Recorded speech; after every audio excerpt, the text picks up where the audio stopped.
हमारे युवान पढ़ लिख करके तैयार हो रहे हैं और आगे बढ़ रहे हैं। ये हमारे लिए क्या खुशी नहीं है? आज जो हम कार्य कर रहे हैं, जैसे आरोग्य भवन बन रहा है, ये आरोग्य भवन आज हमें लग रहा है बोले महाराज ये सब इकट्ठा कर रहे हैं, पैसे हमारे पास नहीं है। केवल ये आरोग्य भवन नहीं हो रहा, ये आने वाले देवासी समाज का भविष्य सुरक्षित हो रहा है। आरोग्य भवन को ले लो और विद्या का कोई भी मंदिर है उसको लो तो समझो ये समाज का भारी समय सुरक्षित और व्यवस्थित हो रहा है। क्योंकि हमें पता है, अभी आपने बताया था कि जमीन को काल पहले बहुत सस्ती जरूर थी, लेकिन हमारे पूर्वजों ने ले ली।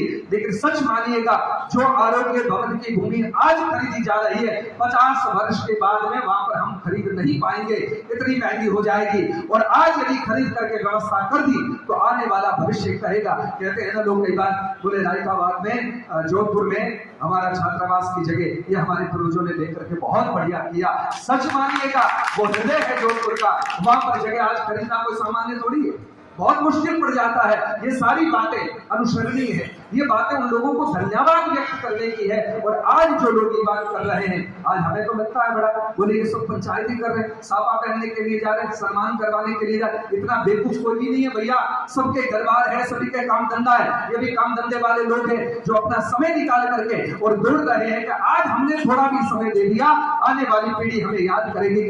भागा दौड़ करके भी कैसे भी करके आरोग्य भवन बना दिया, कैसे भी करके छात्रावास तैयार हो गया। तो देख लो, यदि ये छात्रावास नहीं होता तो आज हम किसका सम्मान करते भाई?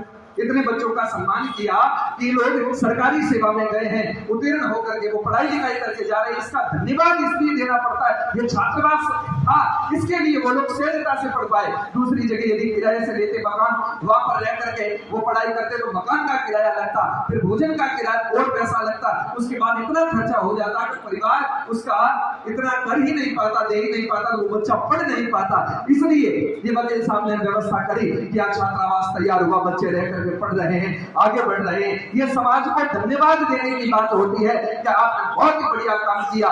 लेकिन जब कभी चर्चाएं होती तो आदमी यही कहता नहीं खुद को कोई लाभ होगा।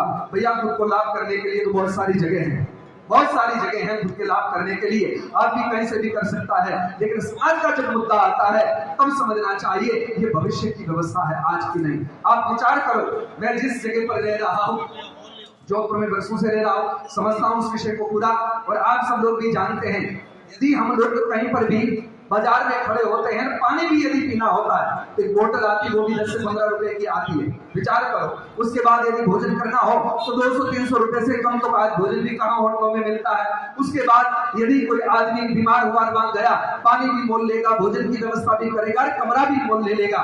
तो आप विचार करोगे कितना होगा। और कुछ लोग सहज मानिएगा कि आज एम्स के आसपास में जितनी भी जगह है वहां पर किराया बहुत महंगा है। जिस जगह पर अभी आश्रम का काम चल रहा, मैं भी जाने रहा हूं, तो वहां पर भी एक कमरे का 8,000 का किराया ले रहे हैं लोग। बताओ, एक एक दिन का। आश्चर्य होता है, 5,000 8,000 की उनको पता है इनकी मजबूरी है, लेंगे एकदम हॉस्पिटल के सामने चाहिए उनको, क्योंकि ऊपर वाले फ्लोर में वो रह नहीं सकते, क्योंकि उनको तकलीफ है, नीचे ही रहना है। तो नीचे रहना है तो साहब उसका किराया ज्यादा होगा, नजदीक है तो ज्यादा, दूर यदि ले लिया सस्ता मिल गया तो टैक्सी का किराया देकर के वापस आना पड़ेगा। दिन में 3 टाइम करवाना है चेकअप, या 1 टाइम भी करवाना तो डेली तो आना जाना तो पड़ेगा ही, तो महंगा तो पड़ना ही पड़ना है।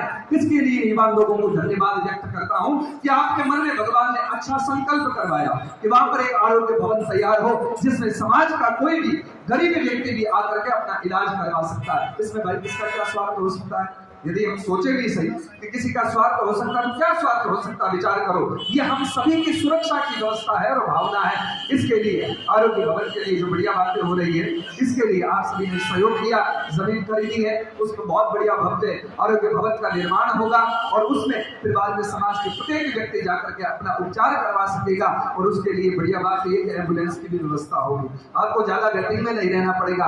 पहले आप सूचना कर देंगे तो अपॉइंटमेंट पहले से ले लिया जाएगा, ताकि आप आराम से जाकर के दिखा सकते हैं। ये सारी व्यवस्थाएं अच्छी हो रही है और इसके लिए समाज के साथ रहना चाहिए हमेशा। और अच्छे कार्य जो होते हैं उसके लिए हमेशा व्यक्ति को कंधे से कंधा मिला करके काम करना चाहिए। क्योंकि हम लोग आज जो कार्य कर रहे हैं, लगता है आज तो अनपढ़ा हो सकता, लेकिन आने वाले समय में वो हमारे लिए इतना उपहार के रूप में होगा, हमें लगेगा वाकई उस समय ये हो गया, इसलिए आगे बाकी बहुत मुश्किल हो जाएगा। विचार करो, 2,15,00,000 की जमीन आ रही है, विचार करो कितनी बड़ी रकम है। क्या एक आदमी ऐसा कर सकता है क्या?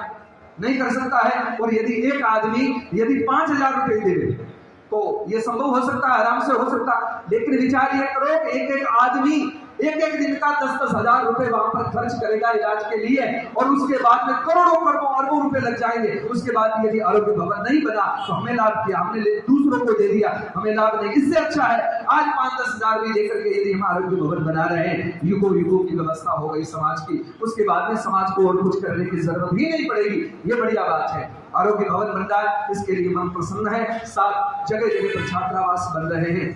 हम लोग, मैं जैन समाज में, माहेश्वरी समाज में, अग्रवाल समाज में, राजपूत समाज में आता जाता रहा। पिछले 10 वर्षों से अपने समाज में थोड़ा आ जा रहा हूँ, देवासी समाज में। बाकी मैं 6 वर्ष की उम्र में घर छोड़ करके निकला, तब से लेकर के अन्य समाजों में वहां देखता था कि जहां कहीं तीर्थ होता था वहां पर धर्मशाला हर समाज की मिलती थी। तो हम लोग देखते थे कि देवासी समाज की क्यों नहीं बनती है। कभी भी जानने जाते थे, बोले ये हमारे समाज का हॉस्टल है, तो हमें लगता था कि देवासी समाज अब क्यों नहीं है। लेकिन आज लगता है ये सब बातें देख करके कि अब ये समाज भी दौड़ने लगा है, आगे बढ़ने लगा है। अब आपको एक विचार ये करना चाहिए, मन में ऐसा आता है, अभी कुछ बातें कही गई, बोले भाई हम तो गरीब है, हम तो पिछड़े हैं, कुछ नहीं कर सकते। देवासी समाज जो कर सकता है कोई नहीं कर सकता है। आप कहोगे कि महाराज ऐसा कैसे? चालाराम जी जैसा एक विकलांग व्यक्ति 3 करोड़ रुपए लगा करके और एक इमारत खड़ी कर सकता है, तो हम लोग तो ठीक ठाक ही यदि करना चाहें तो कुछ भी कर सकते हैं।